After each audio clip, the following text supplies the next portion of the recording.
اگلے سال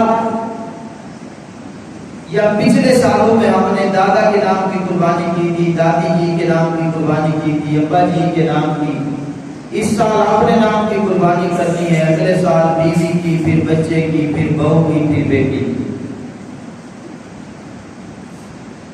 تو قربانی زندگی میں ایک مرتبہ فرض نہیں ہے، واجب نہیں ہے کہ ہم نے ہر سال باری بنا دی کہ باری باری ہم نے قربانیاں کر دی ہیں۔ زندگی میں ایک مرتبہ قربانی واجب نہیں ہوتی۔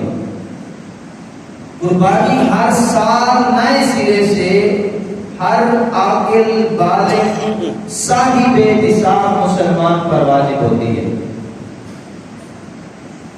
بالفرض اگر آپ نے قربانی واجب تو زندہ پر ہے نا، مسلمان پر ہے، عاقل بالغ پر ہے، جو نصاب کی شریعت تک پہنچتا ہو اس پر واجب ہے۔ لیکن اگر آپ نے اپنے مرحوم باپ کے نام کی کر دی قربانی، چونکہ والد صاحب اس دنیا سے چلے گئے، شریعت رسول کے جتنے سلسلے تھے ان سے منقطع ہو گئے، اب نماز پڑھنا ان پر فرض نہیں ہے، حج بھی ان پہ فرض نہیں ہے، زکات بھی ان پہ فرض نہیں ہے، کیونکہ وہ اس دنیا سے چلے گئے۔ یہ احکام کس پہ واجب ہیں، کس پہ فرض ہیں؟ بولیے۔ زندہ لوگوں پہ فرض ہے۔ قبراں جناب بانگا ہوندیاں نے تے نہ قبراں وچ نمازاں ہوندیاں تے نہ ہی قبراں وچ قربانیاں ہوندیاں۔ یہ سارے احکام زندہ لوگوں پہ فرض ہے۔ آپ نے یا میں نے اپنے مرحوم باپ دادا کی قربانی دے دی، یہ اس سال ہم نے اپنے باپ کی یا دادا کے نام کی قربانی دینی ہے، ہم نے دے دی، اس کا جو نفلی ثواب ہے وہ تو مرنے والے کو قبر میں مل گئے، لیکن ہمارے اوپر جو واجب تھی وہ واجب کدھر جائے؟ وہ تو وہی کا وہی کھڑا ہے نا، ہم تو گناہگار ہو گئے۔ مرنے والا قبر میں پہنچا ہے، اس پہ شریعت کے احکام لاگو ہی نہیں ہے،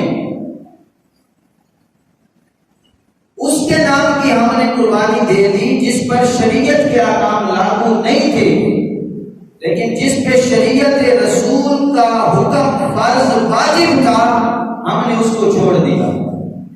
لہذا اگر کوئی اپنے کسی مرحوم رشتہ دار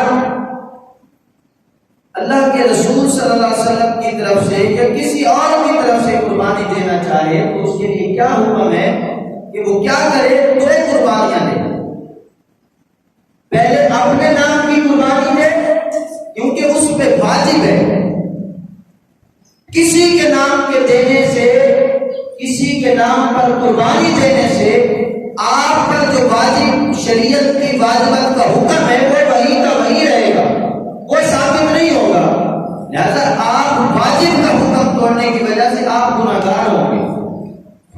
ان کو تو نفلی ثواب اس وقت بھی مل جائے گا جب آپ کے پاس صرف ایک قربانی کی گنجائش تھی، آپ نے اپنے نام کی دی اور پھر دعا مانگی، یا اللہ اس کا ثواب میرے خاندان کے جو مرنے والے ہیں ان کو بھی پہنچا، نفلی ثواب تو ان کو ویسے بھی پہنچ جائے، لیکن جو واجب ہے اس کا حکم آپ پر تھا ہے اور اس وقت تک رہے گا جب تک آپ قربانی نہیں دیتے۔ لہذا قربانی ہر زندہ عاقل بالغ مسلمان جو صاحب نصاب ہو اس پر ہر سال نئے سرے سے قربانی واجب ہے، صرف ایک سال قربانی اس پر واجب نہیں ہے۔ تو ہمیں کوشش کرنی چاہیے کہ ہم پہلے اپنی قربانی دیں، پھر اپنے کسی مرنے والے دوست بھائی رشتہ دار کی قربانی دیں، اس کا ثواب بھی پھر ہمیں ہوگا، اللہ بھی اس سے راضی ہوگا۔ اگر ہم نے اپنی نہیں دی اور کسی مرنے والے کی دے دی تو اس سے اللہ راضی نہیں ہوگا۔